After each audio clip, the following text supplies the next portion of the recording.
What is up, everybody? Welcome to the Corrales Punta Cana Championship PGA DFS First Look Show. I'm your host for this fun hour where we go over a couple of things from last week. We go over some of our favorite DFS players' reviews, and I'm joined by my co-host, Geoff Ulrich. Geoff, thanks for coming back. I mean, I know I probably bored you a little bit last week with some of my random takes, but one of my random takes is now the leader, the odds favorite in this field. What do you make of that, Geoff? And how was your week last week? Yeah, I mean, the week was it's kind of similar to yours. I mean, it was just I was able to make like a little bit of profit on the betting side from just Louis getting in the top five and Harris English hitting in the top five and Fino hanging around the top 10. Nothing big. The big money was all on Patrick Reed and him falling off. And me basically, just deciding not to get even like a tiny piece of Bryson made the DFS side not so profitable. So that's kind of week it was. But I mean, always good to take advantage of those bigger each ways and stuff on the majors. And yeah, man, I mean, like Zalatoris. I mean, I follow the Corn Ferry Tour and stuff like that. So it was cool to see. I really regret not using my own knowledge of how good he was playing and actually putting that into my lineups. But it was very cool to see Will Zalatoris come through with the top six. I didn't even realize until late on Sunday where he had finished. I mean, it's like, oh, he's up there. Like he's tied with Dustin Johnson. So cool to see. I know I saw a couple lineups with him in it, like really take advantage of that. So again, I didn't take advantage of it because I'm an idiot, but it was good to see other people across the industry who follow the same thing do it. So.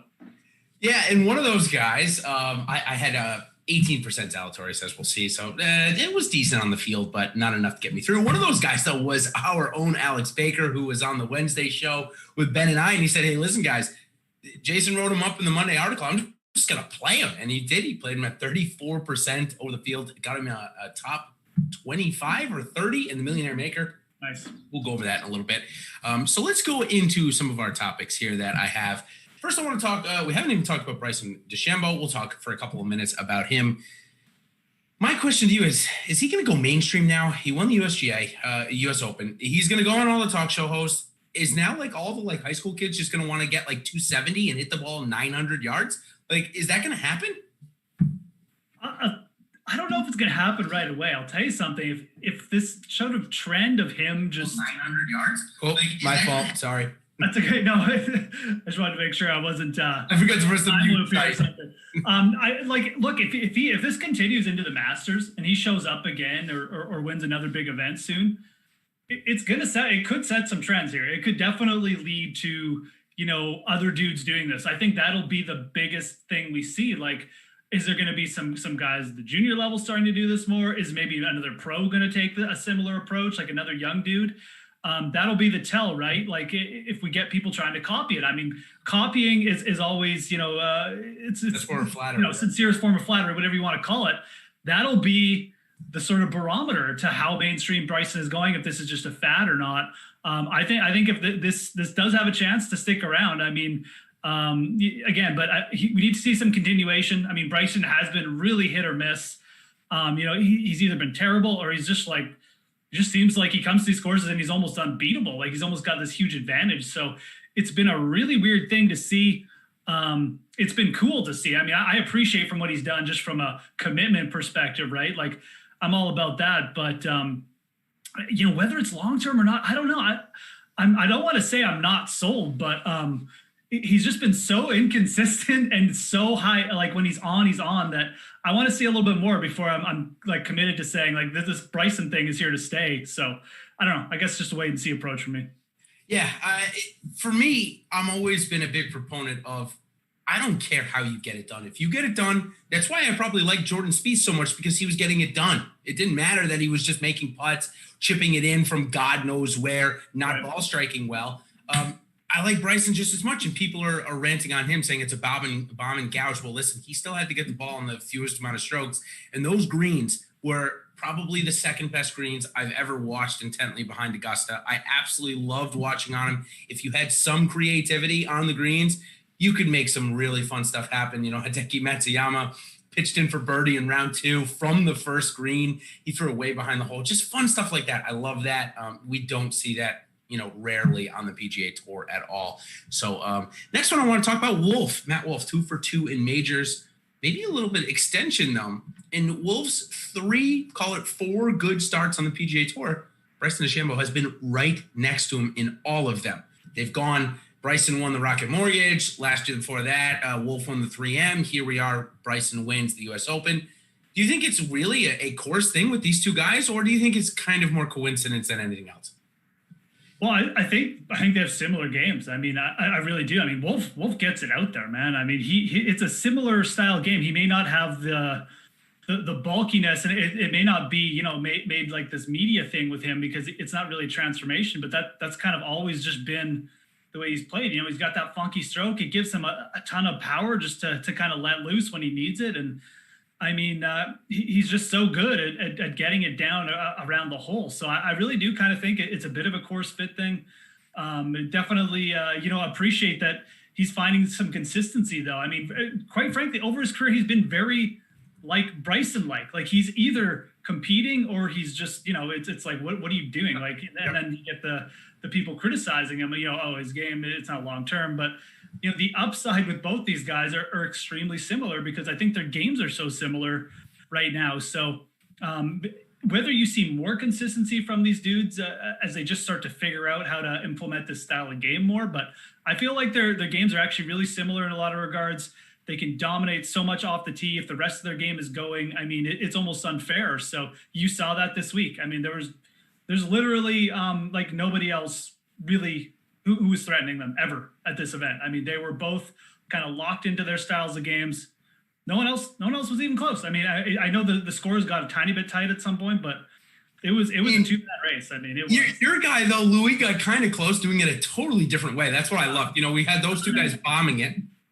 Then we had Louis coming in third, who hit the most fairways, or some of the most fairways in the week. Yeah. So absolutely love that. Well, we've got a bunch. This is a really incredible time in the sports world, or even in sports history. We have so many going on right now. The NBA, finals are almost going on. And we've got a bunch of free content. Go over and check out our Awesemo Instagram page. Today we've got the NFL DFS showdown projections. We got Taysom Hill up there, of course, with no Michael Thomas tonight in the Saints game. I'm sure he'll be popular. So go on and check that out.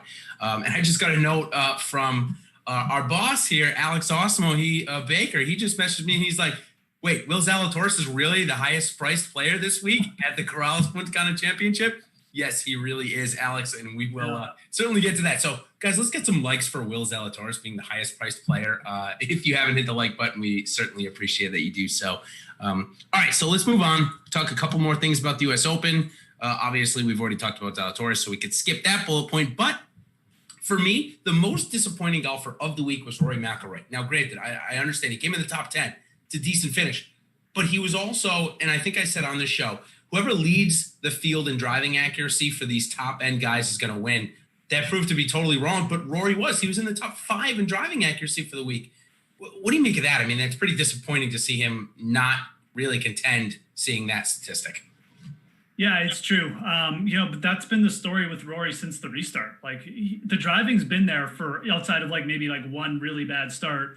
But he's been driving it fine. Like that's, that part of his game hasn't really let down at all. So he just cannot figure out how to hit his irons correctly, or consistently, I guess. I really feel like his wedge game has just completely left him.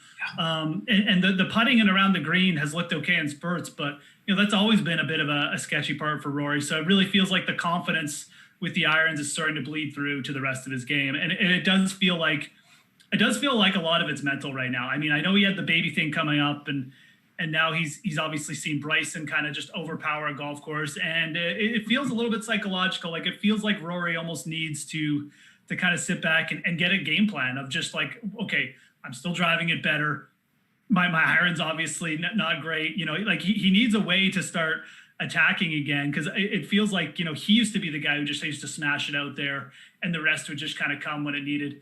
And it just like that advantage almost feels gone for Rory right now. So he's got to sit back and develop a new strategy, in my opinion. I mean, I'm not saying he needs to hit it shorter or something, but he needs to just get some confidence in the rest of his game. So I really think a lot of it with Rory right now, psychological. Off the tee game is still really good. think it'll come eventually. Might not be till 2021 though. Yeah, it could be a little while until at least it all comes back together. The other one that was really interesting to me, Zach Johnson. That's 6 for 6 in a row now at U.S. Opens, and he's just got the game for these courses. I guess really found that to be interesting. A couple of more notes that I had, and this has kind of been a brewing topic, especially the more sports betting goes mainstream. But I wanted to talk to you about Gary Woodland. He missed the cut, and he may not have been that popular, semi-popular. He was on a couple of good lineups. You'll see in our lineup review, he was on my best lineup. He came out and said he has a torn labrum in his hip after he misses the cut, right? So, granted, it's maybe when he was asked about it, that's when he answered. But the fact of the matter is, he is injured. And in his press conference on Monday or Tuesday, I think it was Tuesday, he said nothing about it. He said he was basically hasn't felt better. Yeah. Well, Joel Damon put out and asked me anything on Twitter, and I decided to ask Joel Damon, hey, do you think there should be an injury report for golf? And he was kind enough to answer me, and he said, I think some stuff should be more clear, or there should be more clarity on them. Do you agree with Joel Damon, or do you think it's hard for golf or the PGA Tour to have an injury report? I could see both perspectives. I would obviously prefer if there was some kind of injury report every week. I mean, for dear God, like it's like you said, it just gives players leniency to say whatever they want without issue, right? Like Gary Woodland could have just he could have had a torn labor and decided he was going to play this week and be like, I'm not going to say anything about it. I don't want my competitors to know that I'm playing injured. I get it from that perspective. The players are sole proprietors, right? Like they're not playing for a team. They don't have any allegiance to anyone outside themselves. So why would they go and give more information to the field or anyone outside of their own little bubble, right? Like I definitely get it. There's no edge that they gain from giving injury information, but they are a part of the PGA Tour. The PGA Tour makes money betting, entertainment, etc. People want to know information about the best players. So yeah, I do think there should be something. I think that the PGA operates, and it always does, in its own little bubble, kind of like it's the only sport in existence and doesn't really pay attention to other major leagues. But you want to get a little bit of respect. You want, again, you're getting into this new venues with betting and in DFS. Just put out a little injury report, man. Like, it's not going to cost you any manpower. People will appreciate it. Give people something to read. It'll probably increase the traffic on your website by like 10 times every Tuesday. So just put it out. Like Gary Woodland playing injured with torn labrum likely gets more hits than Gary Woodland returning champion here again. I think it's money just off advertising your injury report than you will, anything else. So yes. So for me, I'm on the camp of let's give us the information. I think it's only fair.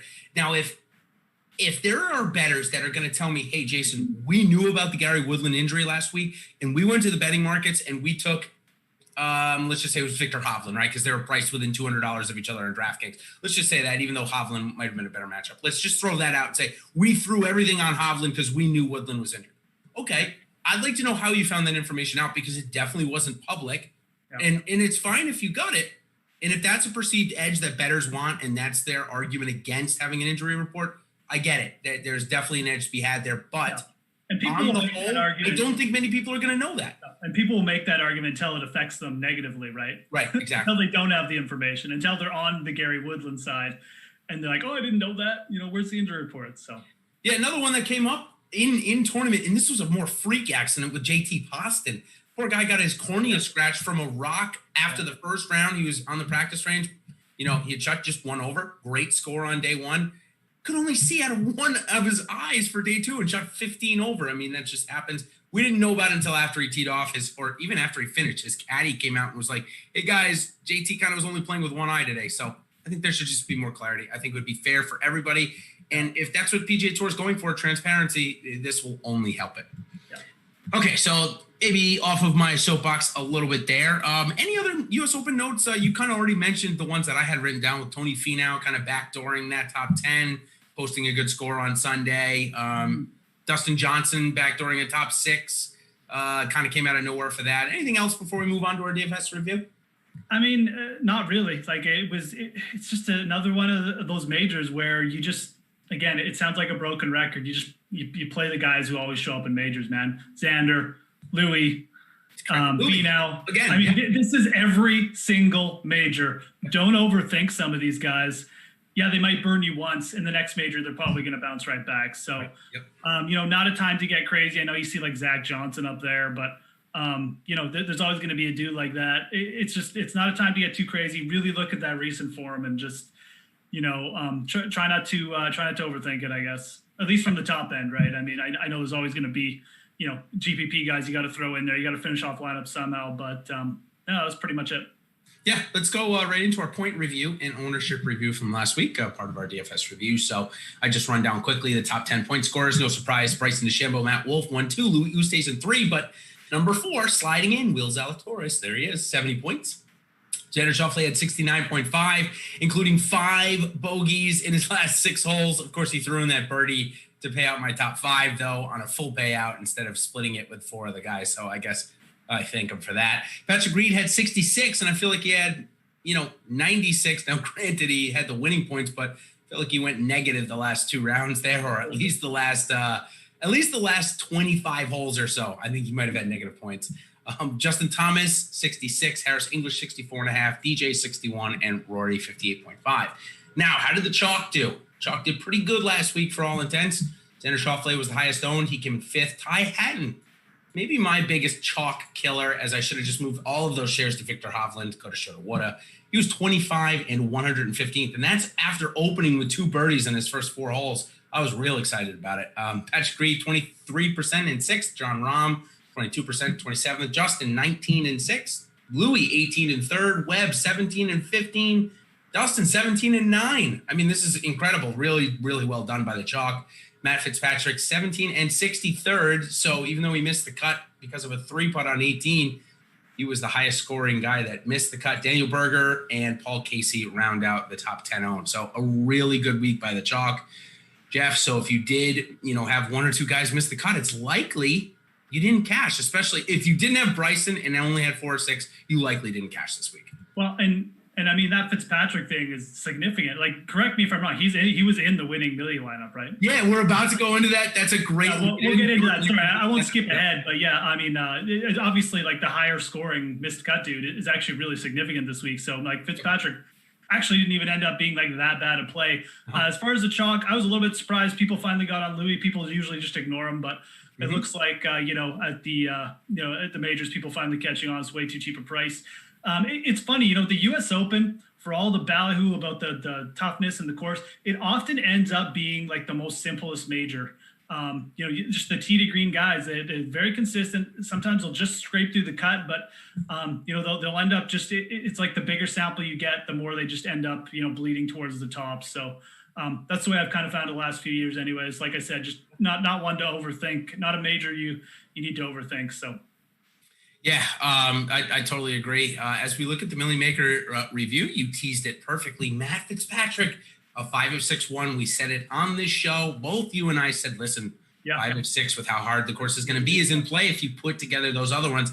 And what's crazy is he could have gone down to Victor Hovland and had 40 more points, or maybe not quite 40, I think 35 more points. So he didn't even have the best lineup he could. It's not like he threw in, say, a 6,000 guy or even JT Boston for that matter. But a great lineup nonetheless. Total ownership of 86%. He had 2 total entries. Bryson DeChambeau, Xander Schauffele, Matt Wolff, Louis Oosthuizen, Will Zalatoris, and Matt Fitzpatrick. So obviously guard dog 12 is what it looks like. Had a nice tip on the Will Zalatoris thing. You do love to see it. I mean, it's a great lineup, Jeff. I mean, anything to say other than, a really great pivot off of the Brian Harmon and Ches Reavie chalk to Zalatoris down there. And then he basically just picked the chalk. I mean, except for Bryson DeChambeau. I'm sorry. He went on Instagram with DeChambeau and then picked the chalk with Zalatoris. Yeah, absolutely. I mean, I should have paid more attention to that Bryson ownership percentage, come Wednesday night and obviously taking advantage of that. And, shout out to the people who did. I mean, I don't think I ever thought he was going to be that low. So definitely something that, you didn't even have to go that crazy on Bryson to get overweight. Always love those spots with high-end players. Yeah, and the Wolf pick I think was really solid too. I mean, because Matthew Wolf's price was what was it, 77? 77, yeah. Yeah, 77. So, I mean, that's a fine price too. I mean, him and Louis both probably priced way too low for a major. So, Love to see taking advantage of that. That wasn't like uber chalk either. I mean, nice loan. And then Zalatoris we've already talked about. I mean, just a really solid play at that price and ownership, I think. So. Yeah, and let's go right into some of how the pros did. And I was talking to Alex midday. He had his best ever, at least PGA DFS millionaire maker sweat. He was up there in third as Paul Casey was making his run on Sunday, and came really close there. But let's go over his ownership and allocations. He had Zalatoris at 34%, Justin Rose in a third of his lineups, so I'm sure he was a little maybe upset about that. Dustin Johnson in 31, Ricky Fowler 25, Jason Day 22, Tony Finau 21, John Rahm 18. Rounds it out with McIlroy, DeChambeau, Woodland, Casey, and Stenson all around 15 to 16%. Number of golfers above 20, he had 6, which is pretty customary for Alex. Number of golfers in the top 10 of his main core, he had 5, so really good week there. Only 3 missed cuts, 75 total golfers, and his top lineup came in 27th. My allocations this week, kind of similar. Justin Thomas, John Rahm, and Colin Morikawa, though, was the big difference. I had Morikawa. Alex did not. Alex told me he was going to fade Morikawa as well. Maybe I should have just listened to him. I had Victor Hovland, Roy McIlroy, DJ, Louis Oosthuizen, Reeve, Hatton, Cantley, and Peters. Had 11 golfers over 20%. Number of golfers, top 10, I had 5, but I also had 5 missed cuts. Total golfers 50 in the top lineup. I came in 3,000th. We'll see that here in a little bit. But Jeff, before we move on, I just got to pat myself on the back for really quickly. You don't see one name up there, right? I mean, I finally did it. I finally broke the streak of having Spieth in my top 10. Man. Proud of you. Yeah, thank you. I appreciate that. I needed to get that in there. And then we'll go. I'll just run through the 2 last ones, and then you can kind of give me your summary of all of them. Human Cespedes, Justin McMahon again. What a performance! Came in 4th in the Millie Maker. He almost won it. In fact, he had salary to win it. He goes from Sung Jae Im to Matthew Wolf, and he would have done it. But here's how he got it done, going from Xander Schauffele, 80%, Louis Oosthuizen, 60%, Paul Casey, 55, Rahm, 50, Zach Johnson, 40, Harris English, 30, Matt Fitzpatrick, 30, Berger, 22, Hughes, 21, Reed, 20, and Simpson, 20. 12 golfers over 20%, 4 in the top 10, 3 missed cut, 72 total, but really just well done by Justin. And then Petty Theft had a tough week. He went down the Jordan Spieth, Tyrell Hatton, and Matthew Fitzpatrick route, as well as Gary Woodland. It's 6 missed the cut. His top lineup was 489. So a lot of crossover. A lot of guys tried to get exposure to the top, except for Petty Theft, last guy. He got no exposure to Tom Ramis. I just combined this? Sorry. Rahm, Thomas, Johnson had none of them. Your summary, Jeff.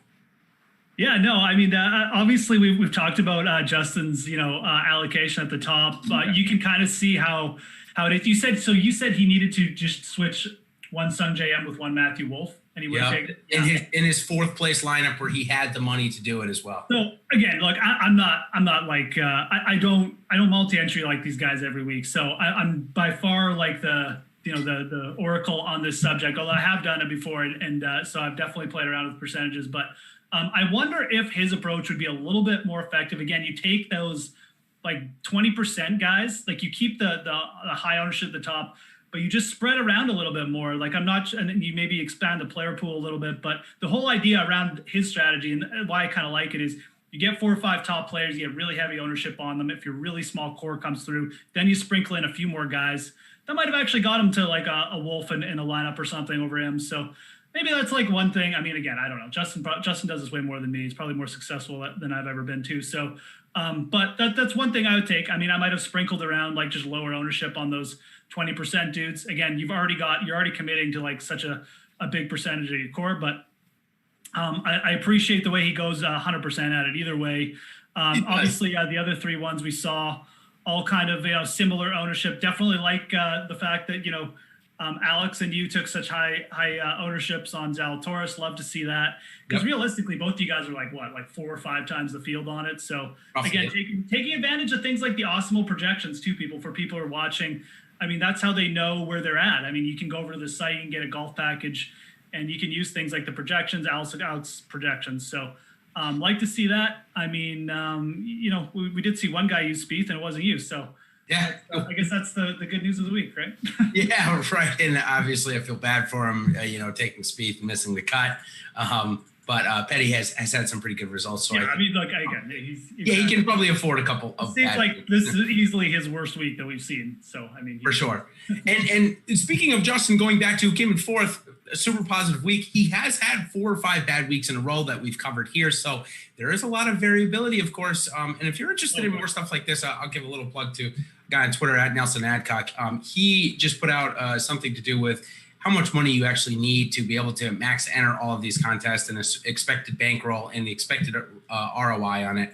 It's pretty staggering. So check that out when you can. I know Nelson's like an ex-poker player too, and someone who comes from a poker background and used to play in big tournaments all the time. It is shocking. I think a lot of people get into DFS without the poker background. They don't realize how much variance and how much bankroll you need to sustain entering these week after week after week to see profitability. It is a big undertaking. So, that's why I have so much respect for dudes to do this. It's huge variance that they do. It sure is. It's interesting. He even compares the single entries and 3 entry stuff to this and how much the edge is so much greater in those, or your long-term sustainability in being able to play them is so much greater, obviously, when the field is equal to everybody. So, all right, let's move on to our lineup review. Let's start with mine here. And I mentioned right off the top that Gary Woodland was in my lineup. And, again, there's nothing I could do about it. I had no idea that he was injured. Dustin Johnson, Adam Scott, Matt Wolff, Sungjae Im, Thomas Peters. So Thomas Peters was my big below 7 play guy, 7K guy with Zalatoris. I wish I had paired them more together, but I'll tell you, Jeff, through 3 rounds, even, through 2 rounds, I was looking great. I loved Peters. And then you saw he got to 6 under. And then you saw in the back 9, he started to get a little frustrated. We started to see that Thomas Peters of old come out. Yeah. And the next, call it 50 or so holes, maybe a little less, maybe 45 holes, he played him at 16 over. So as good as it started and as much as he said he's not going to get angry anymore, it still came to fruition. You got the full Thomas Peters experience this week, people. You saw the good with the bad. Dude can light it up. He's really talented, but man, like the steam comes out quick with that guy. I saw him at 6 under. I'm like, I started to have a little FOMO. I'm like, man, because I almost got on him at like triple figures. I almost added him just as a late bet. And then I'm like, well, you don't need to get too worried. Like, it is Thomas Peters. There's no way he can keep this up. Get for 2 rounds, and immediately there was like bogey, and I'm like, yeah, he's done. That was it, right? Yep, that was it. But it was still a good play. I mean, he made a bunch of birdies, right? Like, I'm not dissing on the play or anything, because he still ended up obviously being a pretty good production from the sub. Yeah, he was well under 7K, right? Yeah, yep. Peters was 6,800 last week. Yeah, so my biggest thing, and you can see in this lineup, and I did it in many other ones, that 8,700 range, so call it 85 to 9K, I pretty much put all of my shares in Adam Scott. And while he was better than Tiger Woods, Patrick Reed was so high owned and scored 20 more points, and 20 more DraftKings points last week was huge, Jeff. I think that was my biggest mistake that I made here. It's just how it happens. Now, when we move into your lineup, looks like maybe you fell into a couple of the same holes as I did. Why don't you give us kind of a rundown of what you were looking at? And again, like I said, it looks like you kind of followed my same wavelength in a couple of spots. Yeah, for sure. So there we go. Okay, so I mean, again, I had kind of a core of dudes I just want to play. You went to Reed here though, yeah, absolutely. I mean, I was all over Patrick Reed. I mean, that was my biggest disappointment. I mean, I had like major outrights on Reed. It would have been my biggest betting week of the year if he had somehow held on. So I was all over Reed last week. I was fine eating that chalk. And again, it worked out from DFS. I mean, absolutely great week from Patrick Reed, from a chalk perspective. Louis, the same thing. I was never going to not have exposure to him at that price in a major. He's playing, I think better than people think. Finau, again, major, wanted exposure. Day, I was kind of always just, on the fence about, but I knew I just wanted to get exposure to him because I knew he was going to be low owned. Yep. It's the U.S. Open. I kind of think yeah, it was, I don't know. Jason Day was probably I don't want to say my biggest mistake of this lineup because I had Keimer and Fleetwood miss the cut, but in a way, I think it was at that price. I think going to Jason Day and not going up top and getting exposure to some of the big guys like a Bryson or a Thomas this week. I took a more balanced approach because I really liked, obviously I like Fleetwood as well. Yep. And that was the thing that shocked me the most. I really thought Fleetwood would come and play well here. I mean, well, even late in the day, I shouldn't say in the day, in his round, I thought he was going to make the cut. Granted, he had a bad round one, but he got it to 1 under at one point in the round two. Yeah. Made a birdie, but every time he'd take that one step forward, it was 2 steps back. A birdie, 2 bogeys, a birdie, 3 bogeys. And he just could never get it going. Very frustrating. I had him in a couple of big spots as well. I did end up with 1 6 of 6, but it was not good enough. I know the 6 of 6 percentage was like 5%. I had like 1 or 2, and I think they just slid into a min cash, so nothing serious there. Okay, I'm done with the U.S. Open. Even though it was a great event, I don't want to make it sound like I'm negative. I did have Bryson to win. It cut into my DraftKings losses. I did have a loss on DraftKings, but had about $50 on Bryson to win, so it covered at least most of my entries, not all of them, but still a good payout at about 30 to 1 there. Matthew Wolf's top 5. If you watch my 3-ball betting video, I had Matt Wolf as a tip there, so that was a nice cash in. That's a great one, yeah. Yeah, let's turn over to the Corrales Punta Cana, which the first note I want to make about it is that this actually is considered a full field event because the Ryder Cup was canceled. It's now not an alternate event. And what does that mean? It just means that the field, how you get into the field is very different. In alternate field events for this year, there's a different structure that includes Korn Ferry Tour players from last year. Full field events like this one will not. Will Zalatoris was going to be here on a sponsor's exemption, but now because of the top 10 at the U.S. Open, he doesn't need to use that exemption. He's there because of that. Some of the other players that are getting into this week's field are like the 126 to 150 categories from 2 years ago. So Josh Teeter, Peter Uihlein, a couple golfers like that. It's played at Corrales Golf Club and Resort, or Corrales Punta Cana Golf Club and Resort, a par 72. 7,600 yards. Length should be an asset here because the fairways are easier to hit, 70%, 66 greens in regulation. And when you do miss the green, you're going to get up and down about 60% of the time. 10 4s, 4 3s, and 4 5s. 2 of the par 5s easily reachable on the front side. The 2 on the back are 600 plus yards long. Jeff, we've been here for, we'll call it 4 years, 2 for the PGA and 2 for the Korn Ferry. What have you made about the notes that I just gave, and anything else you want to add? So this, I mean, I know it's a longer course, and it's not that length doesn't help here or anything like that, but the fairways are so easy to hit. Yeah. And you would figure, oh well, if they're easy to hit, the bombers are going to come out. But I really do feel like I'm one of those people who feel like length is a bigger advantage when there's thicker rough and you can get closer to the hole, kind of like what we saw last week with Bryson. So it's really played out here. Maybe there's more roll in the fairway. Maybe it's just that the shorter hitters and longer iron hitters are just, it's so easy for them to be in the fairway, regardless of if there's 20 yards or more. I don't really know. It's just the way the course is played, length is not an issue here. I mean, Graham McDowell, Bryce Garnett, the last 2 winners here. Dominic Bozzelli even before that, first, but those 2 guys first in strokes gained, not strokes gained putting, putts per green in regulation, because we don't get the strokes gained data here. First in putts and greens regulation, below 50th in driving distance, but both guys were 10 under on the par 5s for the week. So you don't need length to score on these par 5s. 2 of them are over 600 yards though too, Jason. So it's for whatever reason, like length is just, it's not an issue. Again, I'm not saying it's not an advantage, but it's just not really an issue, or it hasn't been so far. We obviously have only had 2 PGA events, but even Bozzelli, he's pretty much the exact type of player as, like a Bryce Garnett. Just a really good putter, not big off the tee. So even Nate Lashley, who won the Korn Ferry event. I mean, he's the exact same guys as you just mentioned. 90 off the tee. And the one thing I noticed about McDowell, as you did in Garnett about the putts per GIR, which basically just means strokes gained putting. It's not the same. There are some variances there, so don't take that. If I got some stat watchers here, some stat gurus, don't come down on me too hard for that comment. But there's the highest correlation between the old age statistics, like putts per GIR, driving accuracy. The biggest correlation to their strokes gained counterpart is putts per GIR. And the other thing I noticed is both of them hit over 70% of their fairways and greens. So they both hit more than the average there. Again, these fairways are super easy to hit to begin with, especially coming in. So now I have on the screen here as our first topic to talk about, it's Zalatoris season as This golfer, this guy, 24-year-old from Wake Forest, he's not a PGA Tour member. He's on the Korn Ferry Tour, yet he's the odds favorite to win a PGA Tour event, 14-1, as low as 12-1 in some places now, with Corey Connors as the second favorite. Let's just talk about Zalatoris for a second. This guy has been around for a little bit. He's 24 years old, as I mentioned, so he's older than Morikawa, much older than Wolff, older than Hovland. He came out on the PGA Tour and missed his first 8 cuts.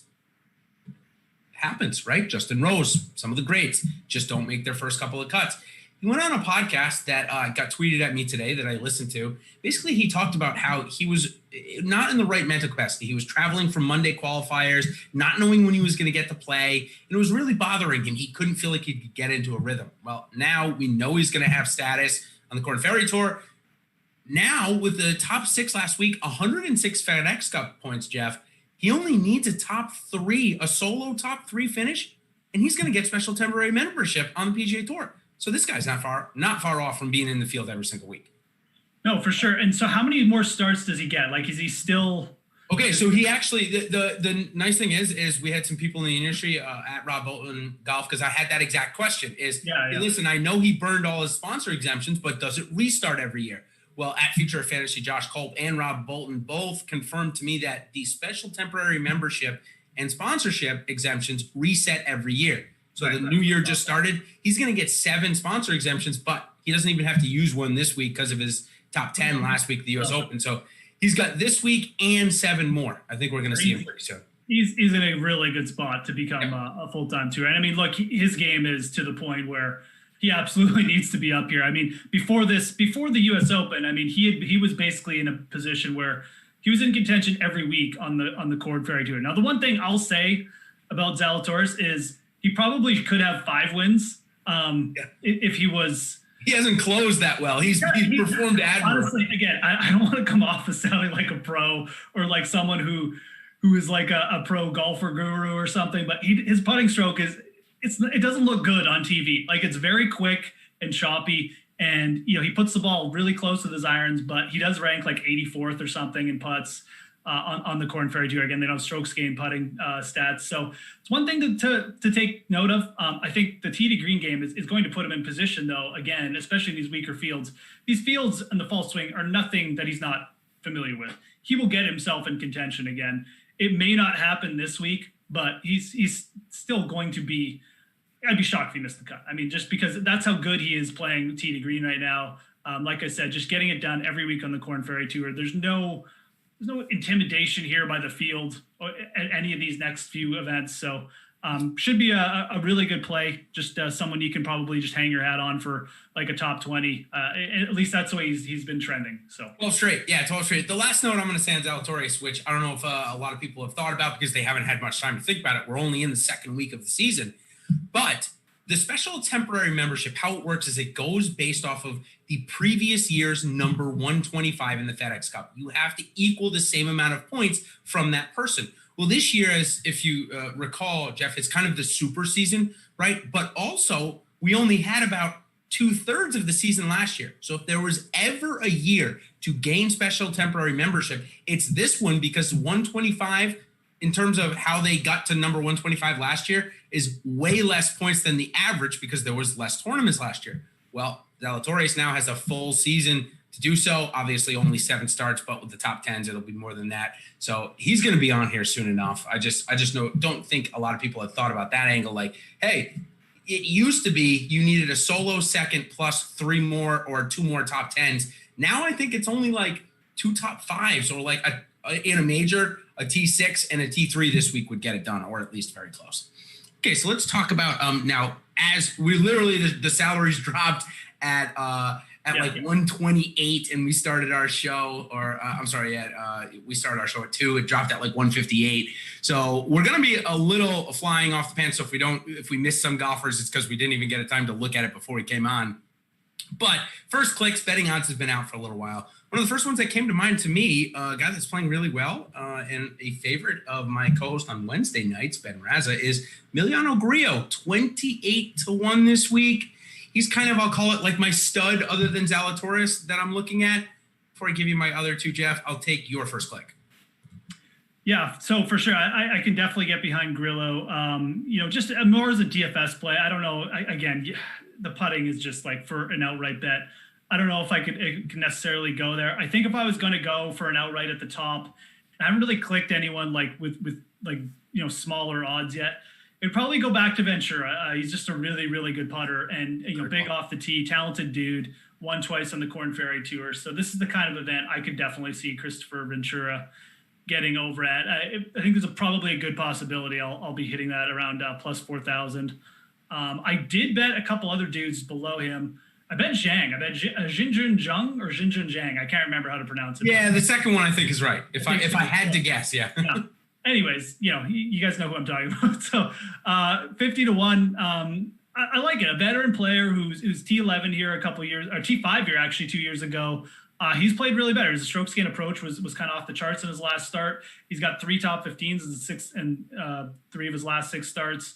Plays better in these weaker field events. He has kind of done that his whole career. Another prolific winner on the Corn Ferry Tour.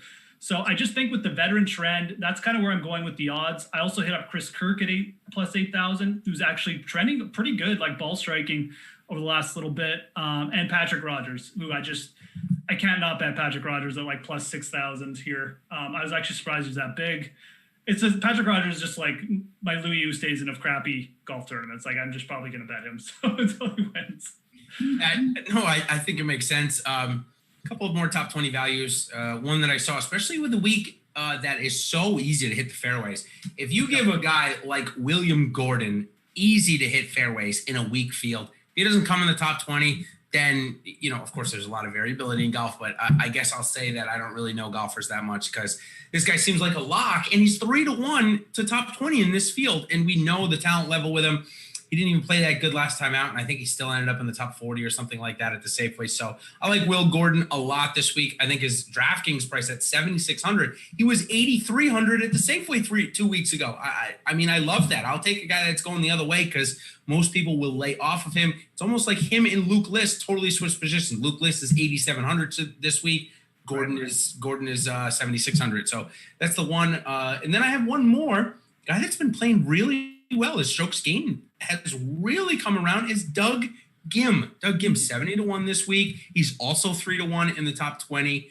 So Ghim and Gordon, 2 G's there for you, Jeff, in the mid range. How about you? Yeah, I like the Doug Ghim call. I actually had him on my top 20 list as well. So definitely behind that, obviously. Can definitely get behind that. I've been kind of looking, I throw a Ghim. I don't mind hitting up like a Kirk or even Zhang for plus top 20 or for top 20s as well. But I always like to look a little bit down the field in here. And I mean, Martin Laird at plus 800 for a top 20. He really just tends to excel once we get in like these weaker field events. Like he's someone who will just pop, with a good week if he has an okay week on the green. So plus 800, I'm okay taking a shot with that. I know he hasn't really looked good in his last couple starts, but I think that's way too big for a top 20 on a veteran like that who's got a lot of history just popping up in these weaker field events. So I'll take Laird at plus 800. I think another guy you could. No, I'll just leave it at Laird. I don't want to throw out too many scrubby plays, but that's where I would go for like a bigger number on a top 20 this week. All right, I'll give you my one bigger number since you gave one at 8 to 1. I'll give mine 750 to 1. Justin Sue. So I think I've talked about him a couple of times. If you haven't heard me talk about him, I'll give you the 20-second elevator speech on him. He came out same time as Morikawa, Wolf, and Hovland. He was kind of in that big four, but he has yet to break through. However, he went to that IQ series. He's had 3 top 10s and a 33rd. Plus, came in T21 at the Barracuda, which was his best PGA Tour finish in the start. So I like Justin Sue. Maybe he's finally starting to find a rhythm on professional golf. He's here on a sponsor exemption, so he knew he was going to play here. He's 750 to 1 on the top 20. I like that a lot. I'll be putting a decent amount on that this week. I think he's starting. And we know in college he had the power and the ability and potential to play with these guys. So it's, it just takes some of these guys that are coming out from college a little bit of time to get their rhythm. I think Justin Sue could be very close, and I'd like to be above that curve. So let's now transition into talking about a little bit of our DFS first reactions. And here's where I'd have it maybe a little bit more organized. So I apologize if we maybe go a little bit off script. But we start off only 4 golfers above 10,000 in a weak field. That makes sense to me. I think I guess that there'd be 5.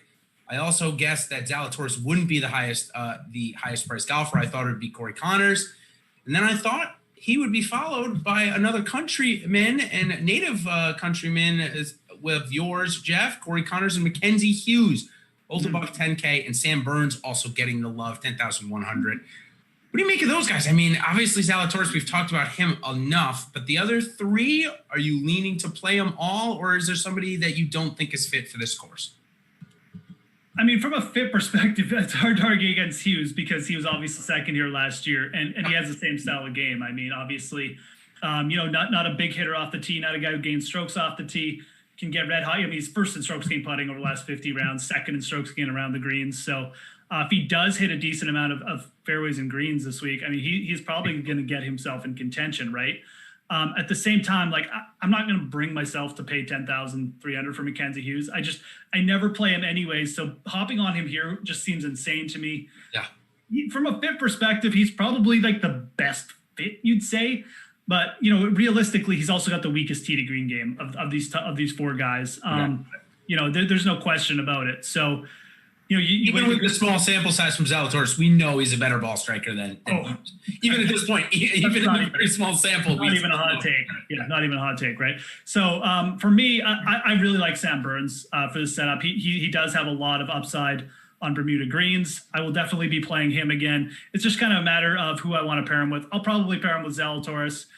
Maybe if I was going to play lots of lineups, I don't know how much I'm playing. It's obviously a bit of a weaker field event, but I might sprinkle in a little Mackenzie Hughes, but at the same time, I don't feel like I need to. Like you have Danny McCarthy down there with a really similar game, who's cheaper. So I think for me, it would be like stacking Burns with like Zalatoris or stacking Burns with another guy in the 9K range. But Sam Burns for me, you get a little bit of value off of Zalatoris. You get the Bermuda putting splits, a guy who's I think. I mean, I talked about him a couple weeks ago. Really starting to play well. His approach game is picking up. I think he's due for a win soon. He's definitely my favorite play there.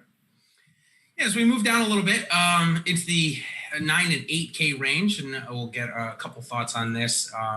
If you are playing Zalatoris and skipping Burns, I was able to fit 2 guys in this range. Mateus Schwab, I'll talk about him for a second. I feel like he should be so much better in majors than he is. The PGA Championship and the US Open, dreadful performances. Maybe I'm overstating his potential and his actual playing ability, but from what I've witnessed on the European Tour the last 2 years, I feel like this guy should be an elite ball striker. Right. We saw him at the CUDA almost win it. I think he's a good fit for this field, but Jeff, why isn't he performing at the highest level right now? Yeah, it's a fair question. I mean, he's done some fantastic things over in Europe. I mean, most people who obviously follow the game over there. And, again, you don't want to be too hard on these guys. I mean, coming in off a break, I mean, he did almost win the Barracuda, right? Yep. So, I mean, he's obviously could have won it actually. Yeah, exactly. So, I don't know. I mean, you look at his stats, it's definitely not like his approach game, or it hasn't been for the most part. I think it's just getting everything together. I mean, in a lot of ways, he kind of feels like kind of a worse version of Zalatoris. Like he's behind where Zalatoris is. Similar type of game. He's got that really elite ball striking when he's on, but he hasn't quite put it together to a consistent level yet. So both SEC guys too, I think. Vanderbilt and Zalatoris went to Wake Forest. No, Wake Forest is ACC. Sorry. Okay. Sorry, don't get mad. Yeah, I'm not one to know about the call. Definitely, we'll get all the colleges wrong. That's kind of how I see him. So. We've already seen him pop up in a weaker field like this. Now he's not. I mean, he wasn't really. He was coming off a really solid week at the 3M before, so now he's coming off like not a good week. I mean, I don't know really what to do with him this week. I'm tempted to get back on him, but I don't really feel the need like people were kind of feeling when we were at the Barracuda, and everyone's like, yeah, you got to bet him at like 40 to 1, which was, if you bet him with top 5 and the win, I mean, it was a really good bet, but I don't feel that need right now, especially on a course like this where, again, putting is a big deal and maybe works out as a DFS play, but Well, I guess I posed the question back to you, since I know you follow the European Tour just as much as I do. We like to watch it. I mean, it's good quality entertainment. Now, the fields have been a little weaker recently. I still try to keep up on it a little bit, but maybe not as much. This past winter, I will admit, the winner of last week's Garrett Higo, the 21-year-old from South Africa. I honestly had never heard of him before, but maybe now I'll take note now. Here's what I'll say, though. If you follow the European Tour, you know that Matthias Schwab is pretty good. Well, I'd say a golfer that's been just as good as him, in fact, I think they were in like the Rookie of the Year together, is Kurt Kitayama, and Kurt Kitayama's 7,100 in this field. I guess my saying is, if I'm going to play Schwab, I have to play Kitayama at 7,100, because they're basically, if you look at their stats and their finishes, they play well together. $1,700 difference there, and I know I'm maybe jumping around a bit, but did that surprise you? Did you see that? I don't know if it's the first time I'm mentioning it, but because we didn't have a lot of time to absorb it. However, that just stuck out to me. Yeah, actually, I forgot I bet Kurt Kitayama because one of the books put him at 125 to 1. So I just hit it. And the thing with Kitayama is you're talking about a course fit perspective. I think this is way better for Kitayama, this type of course. It's a resort course.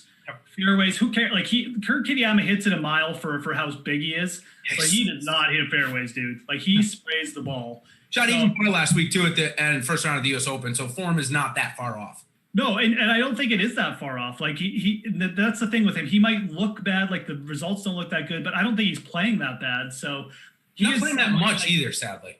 Yeah, exactly. I think he could easily come in here and light things up on a course like this. You know, a person I would trade him as a better putter and stuff like that from Schaub. Just a better overall, probably easier course player. I mean, easy venue player. So I think this style of setup favors his game a little bit more. And I don't know how the two of them are going to react. I think Schaub is definitely the better long-term player.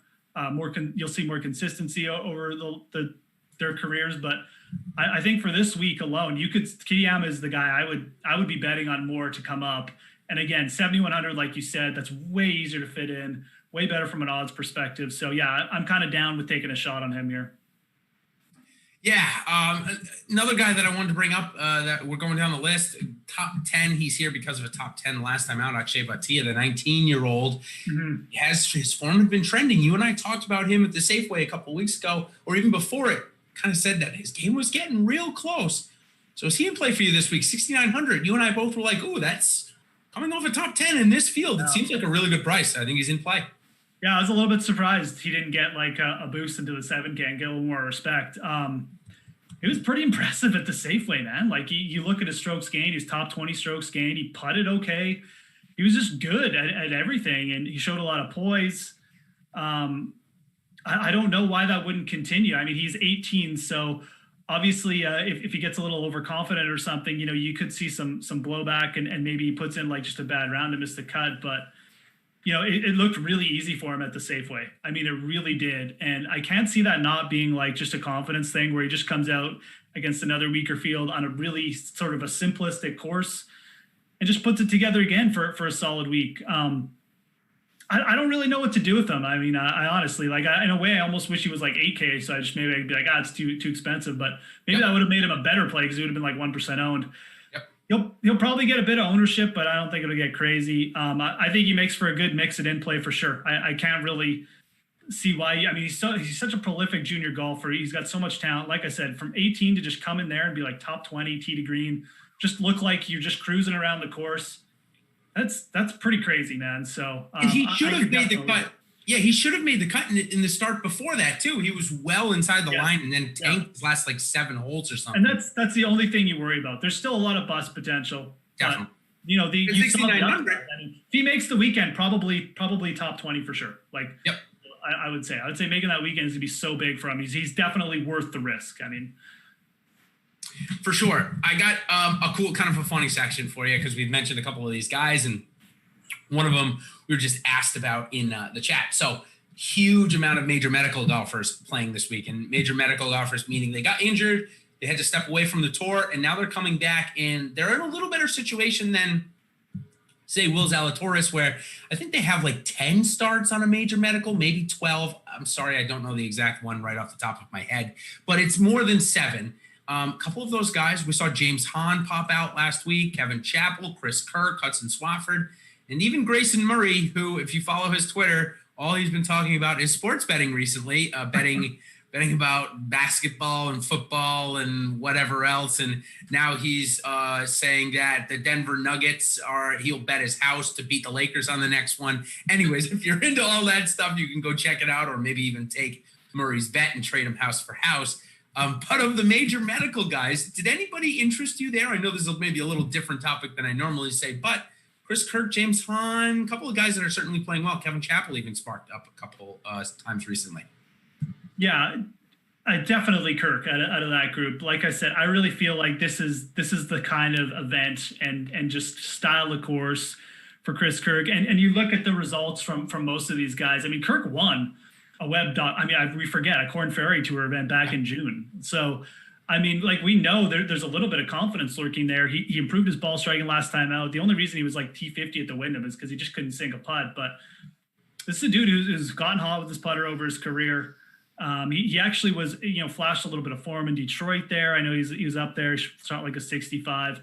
I really like Chris Kirk this week. I gotta admit, like I am kind of all about that. So he's the only one I'm really super high on. Yeah, Chappell played well. I'm not sure if this is like the venue for Chappell necessarily, where you got to rely on your putter so much.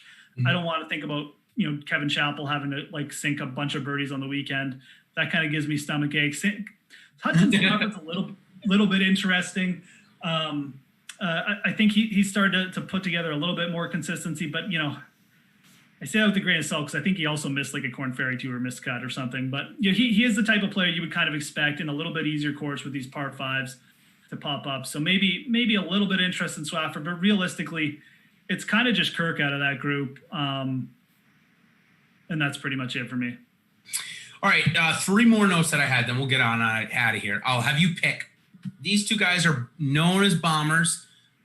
Both of them have good finishes here, especially one of them. The other one, decent. Both are way out of form right now, though. Keith Mitchell and Kevin Tway. Now, take out DraftKings price. Do either of them interest you this week? And do you see either of them bouncing back? And then I've got one more note after that. Yeah, Kevin Tway is I don't know what the heck is going on with Kevin Tway. Gone, right? Just like, I mean, so many missed cuts. It's kind of just everything with his game too. So I'm not going to get on the Kevin Tway train. I'd have way more confidence about Keith Mitchell, who has had his issues as well, but he does tend to like flash really good play. So yep. I think the step down in competition definitely helps Mitchell. He was second here, I think in 2018. So Bermuda putting surfaces. Yeah, I'd have way more confidence in Keith Mitchell. Kevin Tway is just like, I don't even want to try and time what's going on there. I think he might need like a break, like a real break, like a month. So I'm not going to try and time that. I think Keith Mitchell, still showing signs of something that is good coming out, but maybe like this weak field brings it out. So Mitchell, definitely a little bit of interest. I don't know if I'm going to sprinkle any of these guys in, but that would be definitely the way I'd lean between those 2. All right, so my last one is, and this is the most confusing price of the week, right? Because we had Akshay Bhatia, the 19-year-old, yep. Top 10 last time out, come in at 6,900, right? Good price, reasonable. Then we've got this Jo Hyung Kim, the possible superstar 19-year-old from South Korea, goes by Tom Kim. He's 8,200 after just making the cut and coming in maybe dead to last place. What do you make of that? I mean, are they just toying with us DFSers because they know we love them? Like, what's the deal here? I can kind of give you a lowdown. So obviously there's the various sports books and prices out there. And I think one set of prices just put in like, they're just like, we do not want to take a bunch of action on Kim this week. And they put him around 66 to 1. And I think DraftKings kind of based their price off that. And I know he's out there at way bigger prices too. But I think the salaries have kind of been based off that more conservative pricing, so to speak. So Bhatia obviously still out there. I think most books had him triple digits. So I think that's kind of why he got priced up. I agree. I mean, those 2 shouldn't really be any different. If anything, Bhatia should probably be priced in front of him, if you're asking me. But they're both very similar plays right now. I mean, if they make the weekend, they could definitely get you top 10, maybe even get in contention, but a lot of bust potential still. So 8,200, it's a pretty easy just cross off for me.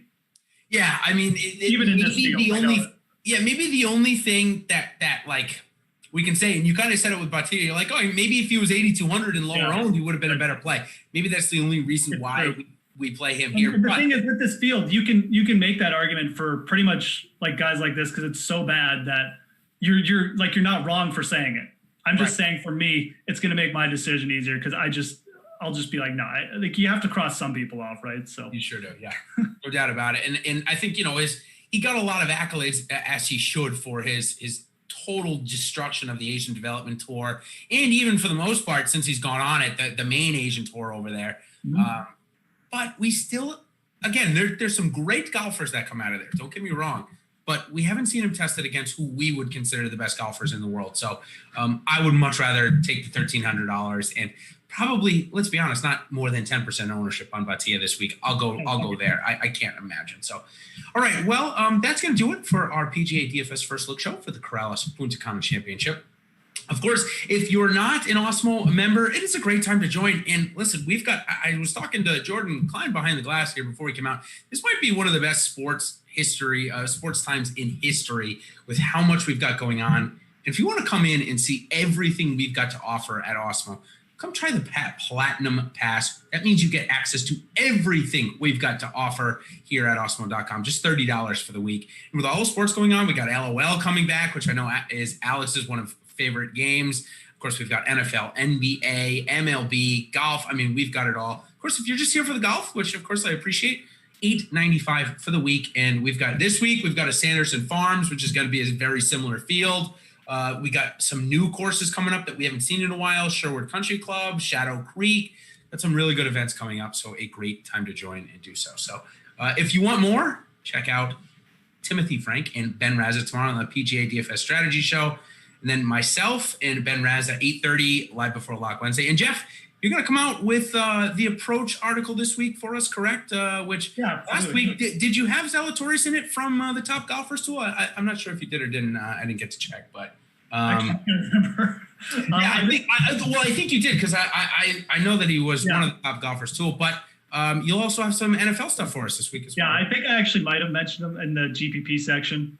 Just because of the low ownership too. But yeah, and then definitely, the Saturday strategy show I'm on for Awesemo, so check that out. And with, from the slot article that, again, these are free articles too that we're putting out, highlighting the grades and stuff. So if you want to see, who Alex is on and the projections, I highlight those in the article for you guys, give out his grades and stuff. So it's always cool. If you want a little glimpse into, what he's thinking, then you can make a decision if you want to, buy the platinum package or weekly, whatever. So. Exactly. Well, again, thanks everybody for joining on your way out. If you're watching this on replay, make sure to give us a like. It helps us keep the lights on here, so we certainly appreciate that. So till next time, everybody, we will see you on the other side. Thanks for joining us. Cheers.